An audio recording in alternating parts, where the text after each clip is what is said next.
Woo woo! Welcome to the lunch pail half hour. Woo woo! If you got a lunch pail, open it up and start eating your lunch.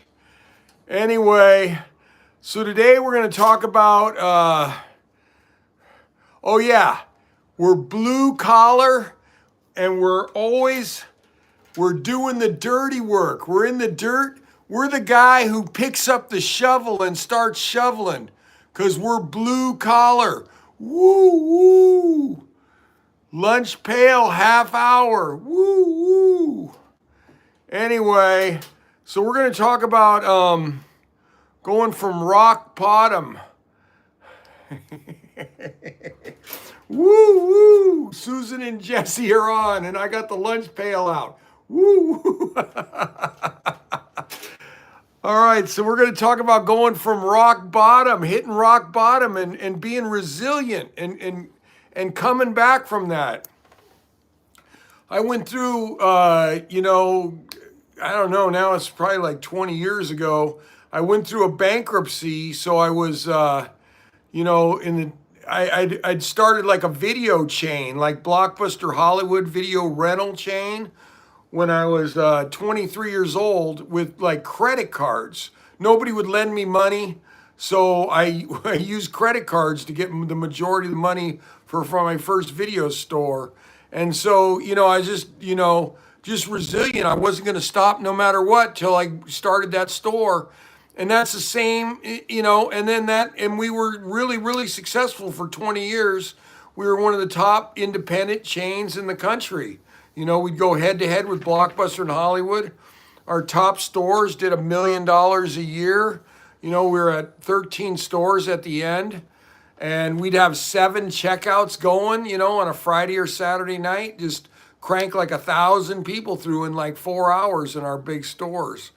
And then, Netflix came along and it just took the whole industry out, and including us. And we were one of the first to go because we were expanding. I had 3 brand new stores open at the time, so my cash just went like that. God, everything just disappeared so fast. And and so I filed for bankruptcy. I told my wife at the time I was filing, and she ended up leaving. And she ended up leaving and filing for divorce. So I went through a divorce and a bankruptcy at the exact same time. Makes you tough, I'll tell you that, man. Makes you tough. My dad used to call me and check on me every day. And my dad never has been that type of guy, right? And he would call and see how I was doing, and I called him back. I asked him about it later on, I said, Dad used to call back then like every night, and check on me. I go, why? And he goes, Bill, I was doing a suicide check. I go, I guess I passed. He said I was pretty depressed, which I was. So I hit super rock bottom. And, and then I remember I was just for months, I was just in this big depression. And then it was like, I was looking for a way to snap out of it. How could I get out of this depression and start getting my confidence back? Because I was so depressed, and I'd gone back to work, like in the family business, doing construction sales. But I remember I'd walk around in downtown San Francisco and I'd be looking at the ground because I didn't even have the confidence to look people in the eyes or anything, And then my buddy, I was still, I was training like just a couple days a week, doing some running. And my buddy told me, he goes, hey man, you've been talking about doing a 50-mile run for a long time. The perfect one would be tomorrow. The perfect 50-miler would be tomorrow, but I know it's tomorrow. And I was like, because I'd been thinking about doing a 50-miler for a while. But my ego was, I'd been doing marathons and Ironmans, but a 50-miler is would be twice as far as I've ever run. And I was worried about not finishing it, and so I wasn't able to pull the trigger on it. And then, because I had ego. And then I go through this bankruptcy and I'm like, boy, maybe a 50 miler is exactly what I would need right now. If I could run a 50 miler, that would really help my confidence. Because I sort of remember every time I did a new event, I would try something new, like a half marathon, a half Ironman, an Ironman, and my confidence would go up with each of these new events that I tried. And so I said, man, it would be really great for my confidence if I could try a 50 miler, you know? And so he had told me it was like one day's notice. And at the time, I had poison oak too on my manly parts. I mean, really not the time to run a 50 miler. And I remember I called my buddy and I said, I'm thinking about running a 50 miler. This is another guy. I'm thinking about running a 50 miler tomorrow. But I got like poison oak. And the reason I was kind of asking him is because his dad was a retired doctor. And so he said, well, what do you think if I get my dad on the phone, man, and we see what he thinks about you having poison oak on your manly parts and running a 50 miler? And so he got his dad on the phone. He's an 80-year-old retired doctor. And he goes, so Bill, you want to get my opinion if you should run 50 miles tomorrow with poison oak on your manly parts? Really not a good idea, Bill. Not a good idea at all. And now it's like 10 o'clock at night, right? By the time, I get this call.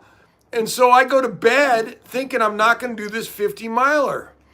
And then I woke up at like 3 in the morning and it was literally like Tom Cruise in Risky Business. And I just woke up and I said, sometimes you got to say, what the bleep?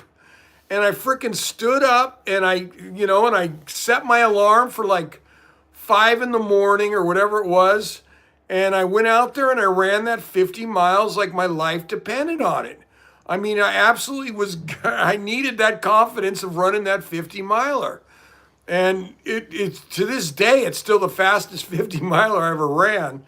And it was, but I remember when I was getting towards the finish, some guy was like, dude, what's that red stuff between your legs, man? The poison oak had started going down the inside of my legs. And yeah, it's all up and down my thighs by the end. But I finished that 50 miler and I remember the next day I'm walking around downtown San Francisco where I was like, couldn't look people in the eyes. And I'm freaking staring people in the eyes. I said, man, I'm an ultra runner now. I had a new identity, And so I started rolling from then. went to a 100 miler, did a 100 miler in Marin, did a 100 miler in Alaska. 100 miler in Alaska, 100 miler in Death Valley. Started biking, 100, 200 mile bikes, and then a 500 mile bike.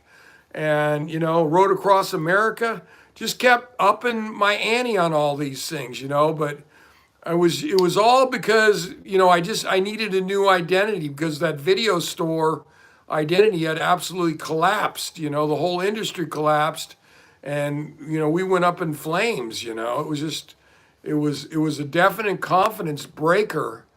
And then I started building my confidence back with these endurance events. Does anybody else have a story of resilience that they want to share?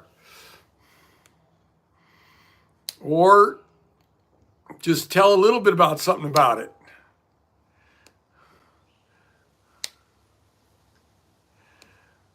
Okay, what's one habit or practice that has trained your resilience over time? What's the habit or practice that has trained your resilience over time? The first thing that comes to mind is just being grateful for what you got, man. I had a really hard time after that bankruptcy because I had a lot of material things. I had a couple cars and fancy house, and I lost all of that, and my wife left, like I said, at the same time. And it was, really, really rough on me. But I think the habit, the habit or practice that has trained your resilience over the years? I think, like I said, just being grateful and kind of knowing that it cycles, you know what I mean? Knowing that the pendulum swings back and forth and goes up and down. I was just listening to an interview by Quentin Tarantino. And me and Quentin Tarantino, we got the bond. He worked in a video store till he was 25 as a manager. And I owned a video chain. I had owned a video chain. Also worked in the video store. And so me and Quentino are like video brothers. But I was listening to his interview, and he said, you know, till he was up till 25, he was just he was working in the store because he was comfortable. He loved movies. He loved movies, and he was in the movie business somewhat. He wasn't doing his dream of being a director, but he was around movies. He was hanging out with people who loved talking movies all day long. And that's what he did, you know. But what he had to do was he didn't make but he was in a comfort zone. So here he's in his comfort zone because he's working in a video store. He gets to talk about movies all day long, but he's not doing his dream of being a director. And then one of the guys who was one of his buddies in there started, his 30th birthday was coming up. Quentin was 25 at the time, and the guy just he you know, he was saying how he wasn't doing anything with his life, and you know, and all this, and you know, so it was interesting because he said he wasn't doing anything with his life, and he goes, well, you're with us. You know, Quentin and his buddies are all telling him, you're working in the video store with us. We love movies. We're doing it. He says, yeah, but before you guys, I was working at this store. And before that, I was working with that store. And we were all, and I just haven't done anything with my life at all except work in these stores, you know.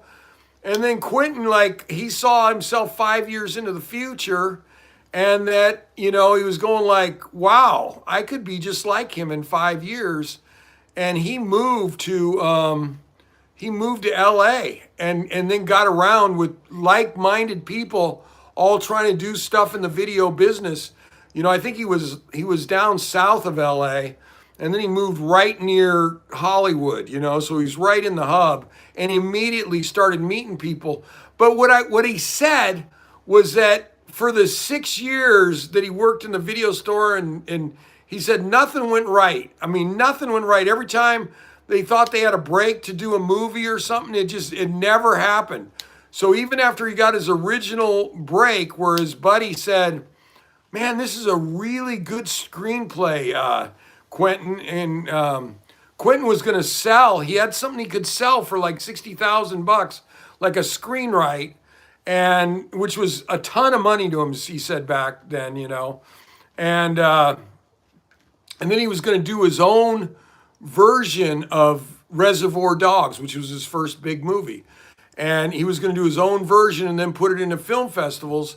And his buddy looked at the script and he says, hey, Quentin, I think I could sell this. And he said, you know, and he gave him like 3 months. The guy gave him $100 for a 3-month, I guess, hold, whatever you want to call it, on the movie. And he went out there and got somebody who offered $600,000 for the movie. And then eventually he got paid $1.2 million to make the movie. It's just that you could see he just has so much passion that you could feel it. But basically what I'm saying that he said in this was that the pendulum, as far as it was back for the first 6 years, like nothing worked out. Every time there was a break, it disappeared. He was real skeptical when his buddy told him he thought he could get this money. He thought it would fall through all the way to the very end. And then all of a sudden it went through, and he not only got 600, but he got $1 million too, because they got a higher offer. And then he said the next 6 to 7 years, nothing went wrong. Everything went right because the universe, I believe this, it evens out. You know what I mean? That pendulum swings back and forth. So I think for my thing in the video store is knowing that pendulum is going to swing back again, you know? And to keep my resilience and my big message is not to quit. I mean, I just have never quit in life.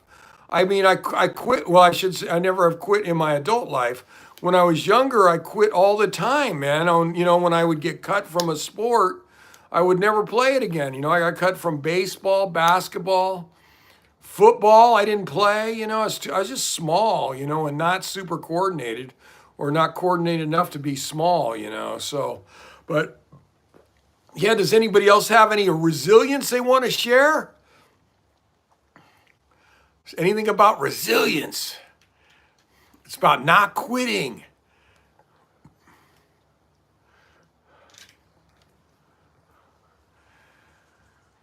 Okay. So, yeah, the other thing I had, do you think people are born resilient or something you build? I think it's a muscle like everything else. I think if you get used to quitting, if you quit all the time, it becomes easy to do. And, like I said, I had quit or I don't know if I said it yet, but I've said it a lot. When I got cut in like ninth grade basketball, baseball, I didn't make eighth grade track, because I was too small. I couldn't even be in the top three and the 1320, which is like 3 laps around the track.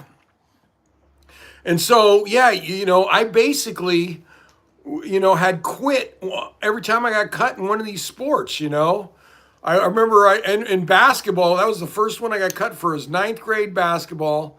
I hadn't grown. I was a late mature. I grew like a foot in 10th grade. So I was still really short in ninth grade, not good enough for being, not real tall. And so I got cut. And it devastated me. And I remember I got cut and then I went to baseball. These are all sports I'd played my whole life. And, so whatever, since like 7 years old or 8 years old. And then getting cut, was just devastating. And I eventually went out for, soccer in 10th grade. I never had played soccer, but they didn't cut. I couldn't take being cut again. I was so devastated by being cut. And my confidence was nothing, it was down to nothing. I just like playing sports. And so I went out for soccer in 10th grade because they didn't cut. And I enjoyed it, but I didn't have a lot of passion.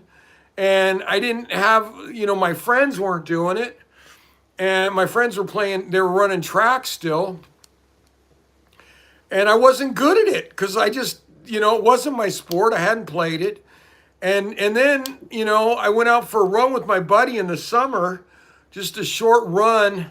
And I remember I don't know, it was like, I think I ran like 4 miles and I had to take a bus back to the hotel we were staying at because I was so exhausted. But it triggered me that I wanted to run again. And my buddy became one of the top runners in the school in the state. He got 7th in the state in the 2 mile. I mean, he was great, but I got inspired to start running again. And it was, and I had, like I said, I couldn't make the top 3 in 8th grade, in like the 1320, which was 3 laps back then. And then as a junior in high school, I went back out for track and I was like 5th in the county, which is okay. I was 5th in the whole county in the half mile, and I was a pretty good miler too, So it was the first time that I didn't quit. I'd come back to track after I couldn't even, make the track team in ninth grade, and came back and didn't quit. And ever since then, I haven't quit anything. I just don't quit. I come back every time. Like, people may think I quit. Like I came back to swim the English Channel this year. I took 8 years off. I was just so burnt on swimming in cold water, rough water, putting hours and hours in. Like, took 5 attempts at the English Channel, made it 20 miles. But then when I didn't, and then I was going for a 6th attempt and I never got a chance to swim over there. I stayed over in England for 5 weeks because it was so rough and just terrible conditions, And so I ended up quitting. I ended up not making it, and I took like 8 years off. And I'm sure everybody down in the city at the South End Club where I swim at probably thought I'd never be back. And then one day I looked at San Francisco Bay and it looked sexy again. And so I started swimming again. And I'm getting ready, hopefully in a couple years, I'll be taking my 6th attempt at that. I was gonna do it this year, but I just didn't get good enough shape to make the 6-hour qualifying swim. I made it like 4 hours, which wasn't bad. But I trained for like a year and a half, but it's going to take longer for me for swimming to swim, the English Channel. I'd really like to have a good shot at it. So the earliest I could sign up was in 2 years. So that's what I've done. I've signed up for 2027. Woo woo. Okay, let's see so it is a muscle. So my muscle and it's a mindset that I just don't quit. Sometimes I'm not sure when I'm going to do it again, but I am going to do it again because I just don't quit. Period. It's a mindset.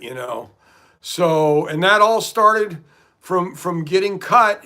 And then, and I forgot to tell you that I saw a guy, I got cut from the 9th grade baseball team. And then one of the guys I got cut with, everybody else quit playing baseball, right? Maybe there were 10 of us who got cut. I don't remember the exact number. But maybe 10 of us got cut. And then one guy went out, this was the sophomore, one guy went out as a junior. So it was the freshman team. Yeah, it was a 9th grader. And so he went out as a sophomore for the baseball team after being cut, and then he made it. And that stuck in my mind. I go, wow, he didn't quit like the rest of us. He practiced all summer, and then he went back out and he made the team. And so that's the main reason, because of that guy, is the main reason I went out back out for the track team. And I haven't quit anything since. I might get burned out and take some time off, but you better not give up on me, because I'll be back up there teeing it up again soon. That's what I've done with Denali. That's what I've done with Arrowhead. I've taken a few years off of Arrowhead, and which is one of the toughest runs in the world. But when you hit rock bottom, man, there's nowhere else to go but up. And that's what I'm encouraging you to do. Don't quit. Just regroup and come back at it, man. Come back at it. Regroup and come back at it. Wall behind you give you a sense of resilience. Does your vision wall behind you give you a sense of resilience and hold you accountable to never quit? Yes, my vision wall does do that. It definitely, I keep seeing my goals up there. So swimming the English Channel is right up there somewheres. It says I have swam the English Channel up there. Anyway, and I look at it every morning. And by saying I've swam it, that means I freaking got to go back and do it again, because I've only made it 20 miles. And so I'm resilient at keep looking at that thing and keep that in my head that I'm not going to quit, and I'm going to come back and do it again. And that's the biggest thing I've studied. So many of these people who've made it, in life, they've made it to these elite levels. They're the high achievers. And you know what? The biggest thing they all have in common is resilience. It's resilience. They all get the crap. Life kicks the crap out of them at some point or another, and they just have the resilience to keep moving forward. And that's what I try and do. I just try and keep that resilience to keep moving forward, no matter how bad life kicks the crap out of me, man. And it's kicked the crap out of me. Going through a bankruptcy and a divorce at the exact same time was really, really, really tough, man. But I'm resilient. And so I ran 50 miles, started doing, did that, and then did 100 miles and just started building my confidence back, brick by brick by brick by brick. That's how you do it. You build your confidence back, brick by brick, one step after another, one step after another. You start building your confidence back in life. If you've been put all the way, like literally, like it felt like after I went going out of business in the video store, felt like I was, dropped to my knees, my face goes in the mud, and then somebody steps on the back of your head. And then you got to get your ass up and start moving again towards your goals, man. That's what we do. We don't quit. We stand up and we just keep fighting. How did endurance sports help you build emotional and spiritual resilience? I think because it's really good at beating the crap out of you. I mean, I saw an Ironman when I don't know when I was in high school or something. One of the first Ironmans was on Wide World of Sports, and I remember thinking, man, that is so cool. I could never do that, but that is such a cool, such a challenging event, you know, such a challenging event. And so I eventually got myself in shape to where I could do an Ironman, you know? And my little dog sitting down there wagging my my thing, my little stand here holding my camera.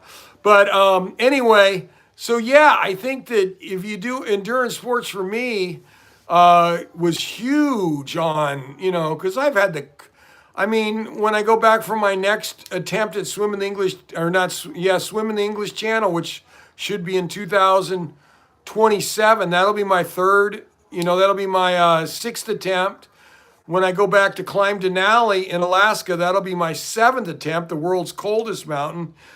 Even though I've had frostbite up there, fell in a crevice, you know, just terrible things up there. I have nightmares about that mountain.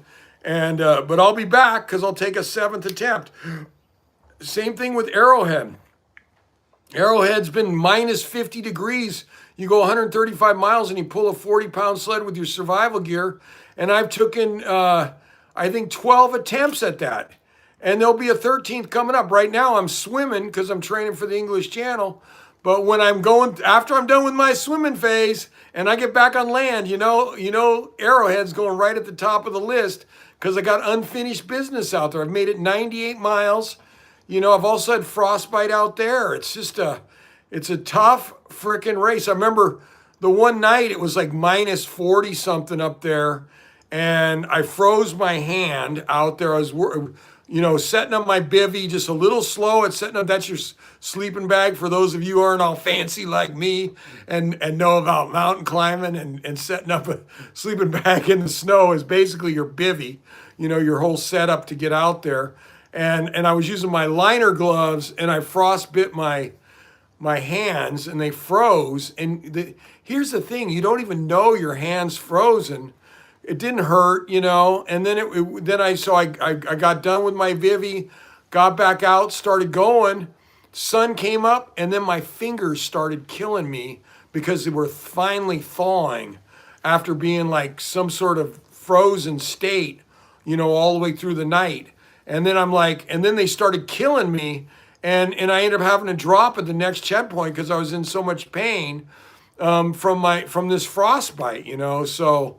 Yeah, so basically, you know, but I'll be back at Arrowhead and Ken knows it. Anybody who knows me knows it. But right now I'm swimming. Woo woo. Anyway, so resilience is a muscle, man. You just got to practice not quitting. Just whatever it is, you got to keep going back at it. Keep going back at it. Keep going back at it. And people will start to help you. When they see how resilient you are, they will help you, you know, giving you tips. My buddy One Doggy and Ken out there in International Falls have given me tons of tips on doing that race and just gear and how to set up in the winter because they live there. They live in that crazy town that I've gone out there twice to train for 7 weeks at a time. And it was so tough on me mentally just because minus 30, that's not uncommon to go like during the winter and being stuck in your hotel room except for when I trained because I didn't really want to go outside and you know, but what I'm basically saying is people will come around to help you. They've helped me a ton to get my skills up higher. So anyway, looks like we're about out of time for the lunch pail half hour. Woo woo. All right, you guys, Blue collar, we're doing it again Thursday at 3:30 p.m. Am I right? 3:30 p.m. Yeah, Pacific time. Woo woo, lunch pail half hour. Blue collar, we do the dirty work. Woo, hand us a shovel. We're good at shoveling. That's good dirty work. Woo woo. Thank you.